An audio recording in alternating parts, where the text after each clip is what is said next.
Madame Latendresse, you're up. 5 minutes, please. Merci, Monsieur le Président. Merci beaucoup, Monsieur Mayrand et tous vos collègues. Thank you very much, Mr. Mayrand, and all your colleagues who are accompanying you this morning. We're very pleased to have the opportunity to ask you a few questions and to explore these in a little bit more depth. It's quite important.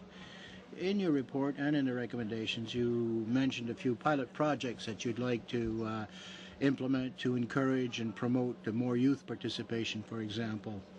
Maybe more presence on the campus, polling stations and all that, and to allow youth to perhaps work as election officers to a greater proportion, as was the last election. The committee is quite aware that commitment and engagement of youth is something that's very, very important to us all, to the NDP in particular. We'd like to cooperate with Elections Canada, of course, on any of these initiatives. So today I'd like to announce to the Commission that I'd like to put the motion forward. My motion would be that this committee recognize that reports of the Chief Electoral Officer submitted to Parliament from 2010 onward demonstrate that if Parliament does not modernize our electoral system in order to engage young Canadians, lower and lower percentages of eligible voters will turn out to vote in future federal elections.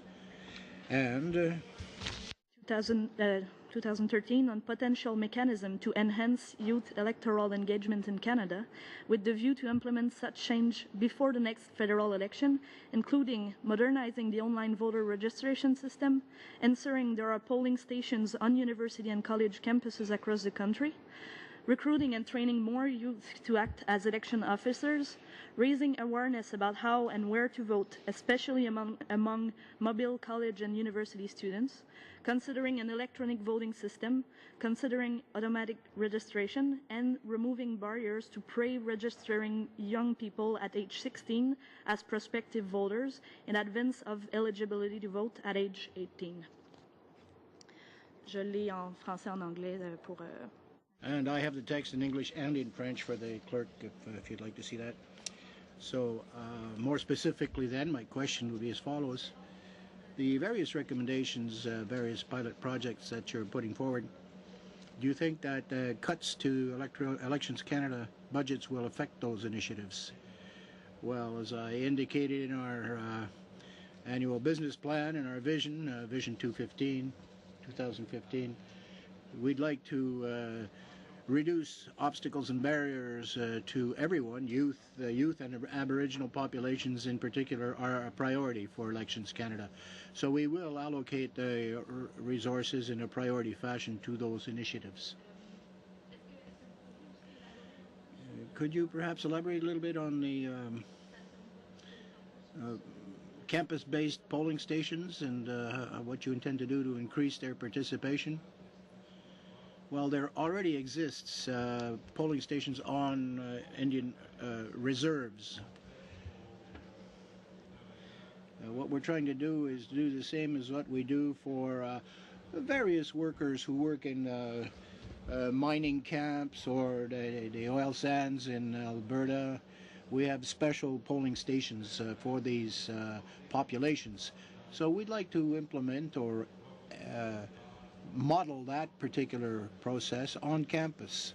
We can't do it for all university campuses in Canada, of course.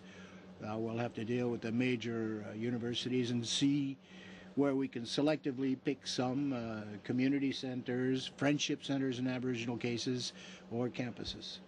Super.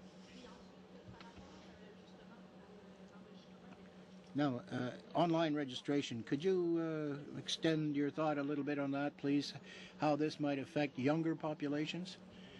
One observation that we've made in terms of registration is that registration rates is about 72%, whereas the national is 92% youth compared to general pop.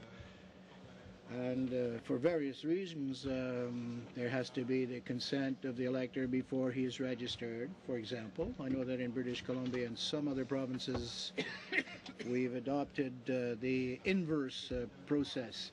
It's a negative optioning. You have to indicate that you don't want to be registered to vote. We have information from vehicle registration bureaus, ministries of transport for some various information. But we need the positive consent of the individual. So we write, 300,000 letters a year addressed to these youth. Unfortunately, the response rate is very low. I think they'd answer perhaps if we emailed them, but by post they don't answer. And it's very difficult to know where to vote and when to vote. If you're not registered, you have to look around for that information. So we're trying to register youth, particularly Aboriginal youth as well, and we want to see them engage in the process to a much greater degree. Your time is complete.